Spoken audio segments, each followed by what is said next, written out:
مساء الخير أو صباح الخير. معاكم دكتورة هايدي، وكيل منتجات صيدليات دكتورة ماري جرجس. عايزة أوريكم طريقة الابليكيشن بتاعة ماسك الترميم. كتير سألني عليها. بنعمله ازاي، بنستعمله ازاي، بنحطه ازاي. تمام. ده ماسك الترميم، أنا واخدة منه جزء هنا. تمام، بس حط عليه نقطتين كده بس مية علشان هو تقيل.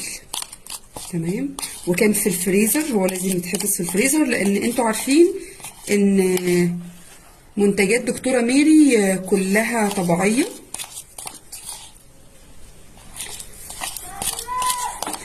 فبنغسل الشعر، بننضفه عادي، بنغسله عادي وبنسيبه ينشف، يبقى مش ناشف خالص، يبقى مندي يعني. تمام، ده بديل البروتين. بس طبعا علشان اقول لكم بيدي نفس لوك البروتين نبقى كدابين، واحنا طبعا اهم حاجه بنتعامل بيها اللي علمتها لنا دكتوره ميري الامانه. بيديني مع الاستعمال لوك حلو جدا كانه متسشور، لكن طبعا كلنا عارفين مشاكل البروتين بتدمر الشعر، بيبقى كمان فيها نسبه كارسينوجينيك. بتبقى بعد كده، بعد فترات كبيرة بتبقى بتعمل لا قدر الله يعني سرطانات وحاجات كده. ف فبيديني لوك متسشور طبعا على حسب يعني الشعرايه عامله ازاي، فبتدي احسن، لكن مش هقولك بيدي لوك البروتين 100% اللي هو الحرير ده يعني. تمام، لكن بيبقى النتيجه يعني مرضيه جدا.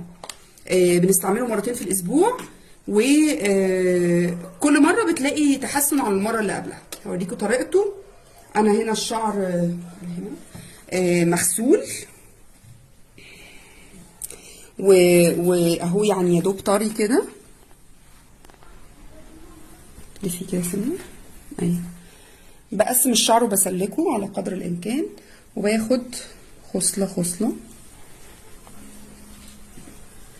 امسكي كده. ينفع تمسكي كده.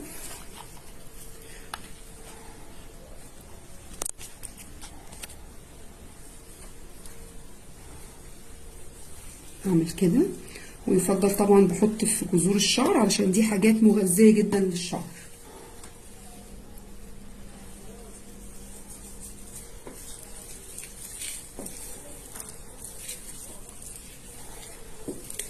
يفضل طبعا اشد الشعرايه كده عشان تتفرد معايا.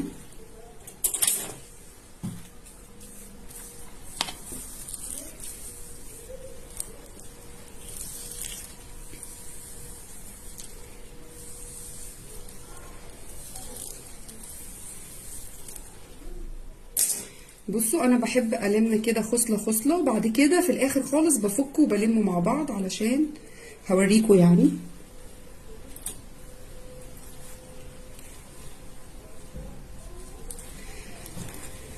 هعمل لكم خصله تانية، وبعد كده هوقف الفيديو لغايه ما اخلص الشعر كله عشان وقت الفيديو ما يطولش.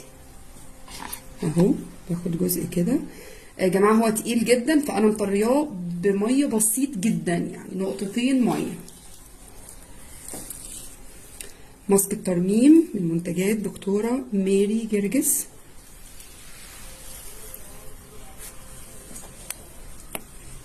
الحجم ده يا جماعة الربع، وعايزة اقول لكم ان هو بيكفي كذا مرة، يعني انا دي تقريبا تالت مرة اعمل، وباقي تقريبا نصه يعني.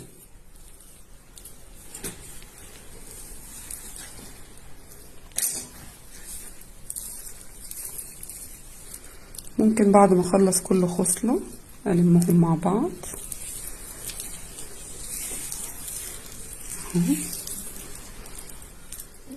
هوقف بس الفيديو علشان ما يطولش، وهكمل معاكم لما اخلص بقية الشعر.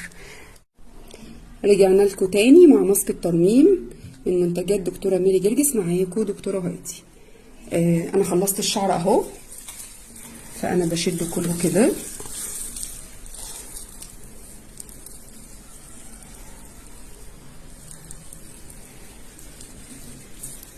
ممكن احط له بنسة او لا، مش هتفرق يعني.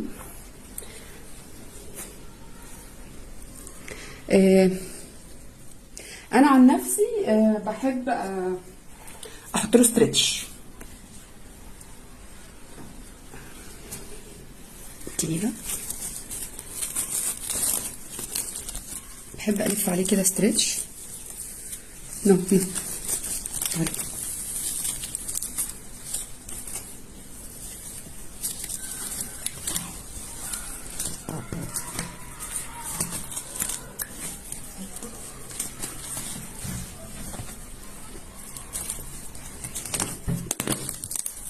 سكي بس كده اهو، وبنسيبه ساعتين.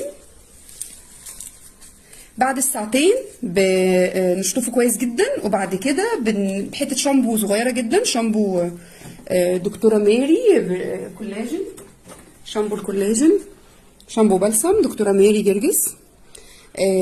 بغسل كده بحته صغيره بقليل من الشامبو يعني، ونشطفه كويس بس كده. وبعد كده بنلفه طاقيه او دوامه لغايه ما ينشف، وهتشوفوا النتيجه. شرحت لكم طريقة ماسك الترميم من منتجات دكتورة ماري جرجس. شكرا ليكم.